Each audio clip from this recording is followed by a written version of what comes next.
Kembali bersama Nada Dingdong mengungkap tentang misteri dan mitos yang berkembang di masyarakat dunia. Kirin adalah makhluk mitos yang menjadi ikon budaya di berbagai negara Asia seperti Tiongkok, Jepang, Korea, dan Vietnam. Dalam legenda, Kirin sering digambarkan sebagai makhluk mirip kuda atau rusa dengan sisik yang melapisi tubuhnya, ekor yang panjang, tanduk, dan jambul mirip singa. Namun penampilannya bisa bervariasi tergantung pada interpretasi budaya setempat. Dalam budaya Asia, Kirin atau Kilin dalam bahasa Tionghoa telah menjadi simbol kebijaksanaan dan keadilan selama ribuan tahun. Legenda mengenai makhluk berkuku ini telah memberi inspirasi pada karya seni dan cerita-cerita yang memukau. Kirin yang disebut juga sebagai salah satu makhluk mitos terpanjang yang bertahan dalam budaya Asia, digambarkan dengan indah dalam seni rupa kuno Tiongkok, Jepang, Korea, dan Vietnam. Meskipun bervariasi dalam interpretasi, Kirin seringkali menjadi representasi kemakmuran, umur panjang, dan nilai-nilai luhur. Kirin telah menyebar ke berbagai negara dengan nama dan penampilan lokal yang unik. Jejak tertuanya dapat ditelusuri hingga dinasti Zhou di Tiongkok kuno, di mana Kirin atau Kilin dianggap sebagai simbol kebenaran dan kepemimpinan yang tercerahkan. Di Tiongkok, Kirin disebutkan dalam tulisan Konfusianis, Taois, dan Buddha, menegaskan tempatnya dalam mitos dan cerita rakyat. Penampilannya dianggap sebagai pertanda penting, seringkali terkait dengan kelahiran atau kematian penguasa yang bijaksana. Saat mitos Kirin menyebar ke negara-negara Asia lain seperti Jepang, Korea, dan Vietnam, ia mengalami variasi lokal.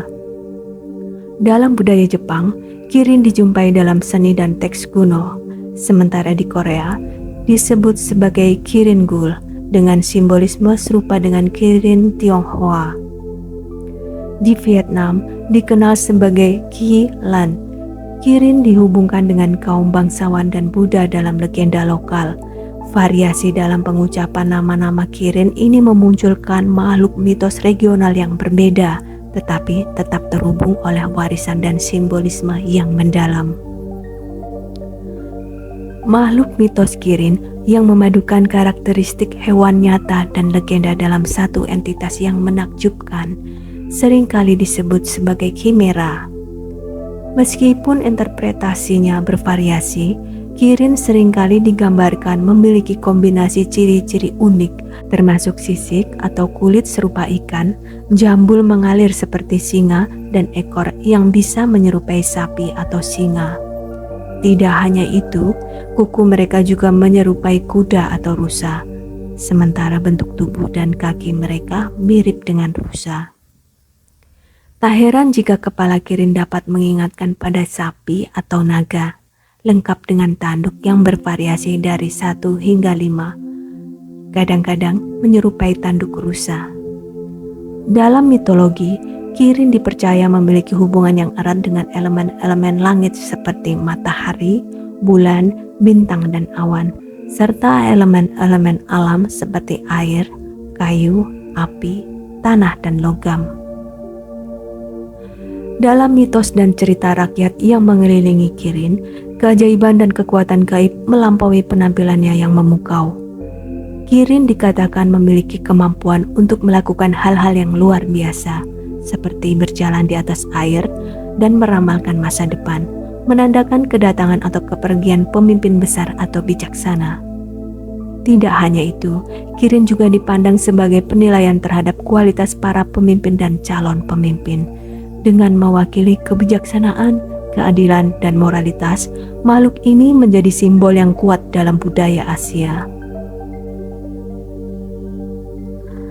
Selama berabad-abad, Kirin telah menjadi pilar inspirasi bagi seniman dan penulis, menghadirkan makna simbolis yang mendalam. Simbolisme Kirin merangkum keseimbangan dualitas dan harmoni, kebenaran dan kebajikan, keberanian dan inspirasi, serta refleksi diri dan aktualisasi.